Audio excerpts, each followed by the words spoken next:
Hi, I'm Bill Murray, and this is Greta Keene.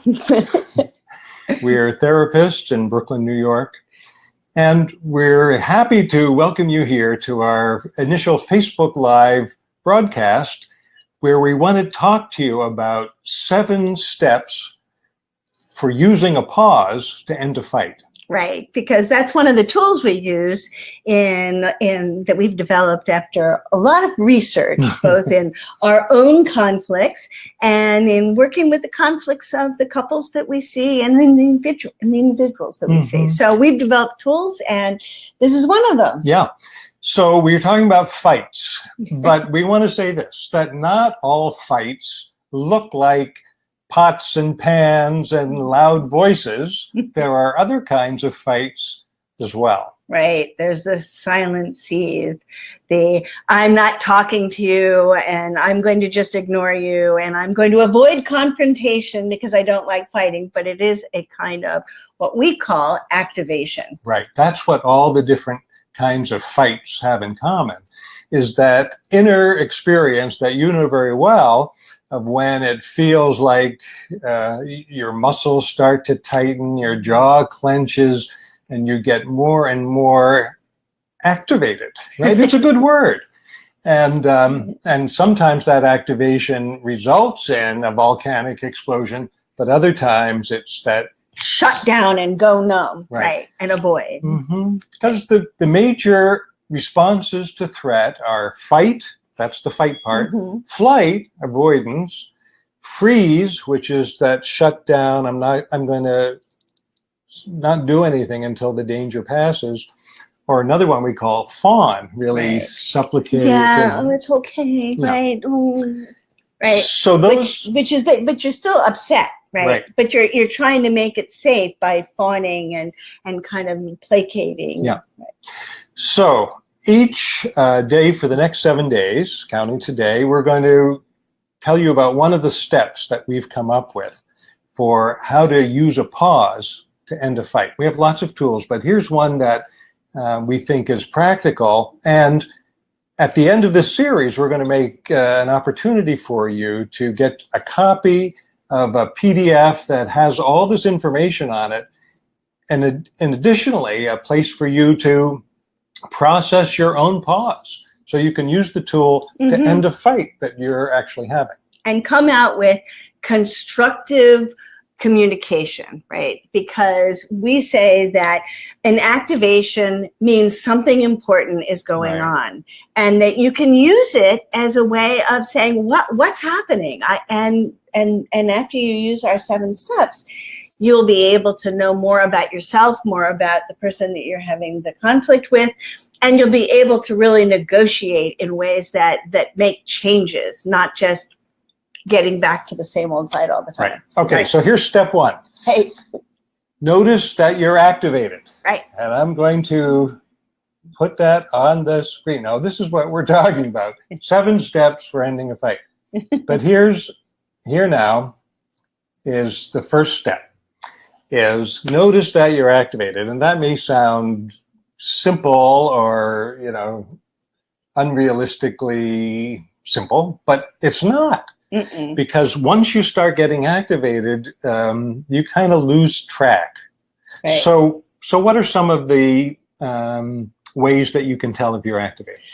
Well, one of the things is body, right? I mean, and how you're feeling. But you can start paying attention to your words. If you're saying always and never, you always or you never, that's a big clue that you're activated, right? And then other things seem, when you start blaming, yes, or judging, then you know.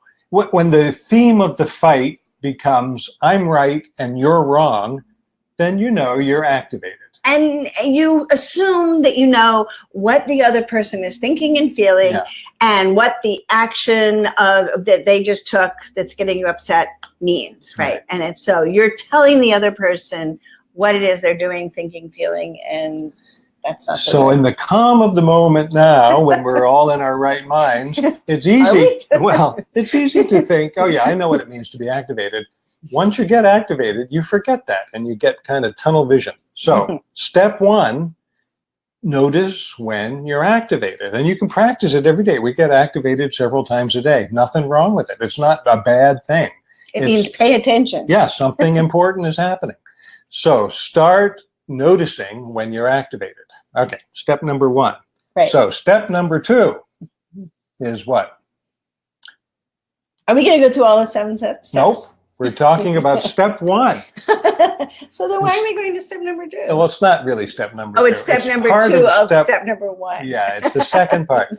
Notice you're activated and then call a pause. Right. That's the point. This is the tool, using a pause. So notice you're activated and then you say something like, I'm getting too activated to continue this conversation. Yes. I would like to take a pause. Yes. And the person who calls the pause, now this is really important.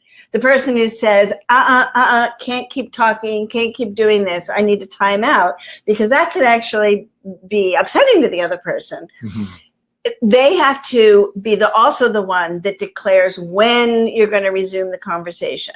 And that is very important. So the person who calls the pause says, I need 10 minutes, I need an hour, or you may even need, I need to talk about this tomorrow morning at breakfast when we have some time to really unpack this, because this is tied to a whole bunch of other stuff that I don't want to really unpack right now. And I need to really think about what's going on.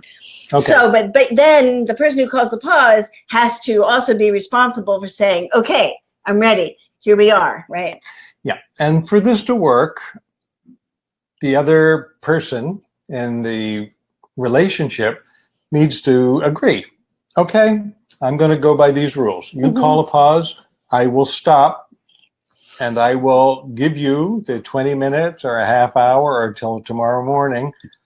And then, but then I'm counting on returning to this conversation. We're going to finish the discussion. Right. So notice you're activated. Call the pause before the damage gets too bad. Right. Before you say the things that you regret and can't undo. Right. And then if you're the one who's called the pause, you need to be good for your word and bring the subject up again after that certain amount of time. Right. And don't keep putting it off. Right. So that's step number 1. Right. And tomorrow we're going to start saying, what do you do once you've called the pause? That's really important. It really is. So what we'd like you to do, if this seems interesting to you and this approach seems interesting, visit our website. And I'm going to show you the website. Yes. It's www.mindyourweather.com. Someday we'll explain the title. Yeah. Okay, good talking to you. Hope it's useful. And if it is, tune in tomorrow, 2:30, and we'll talk about step number 2. See you then. Okay, bye.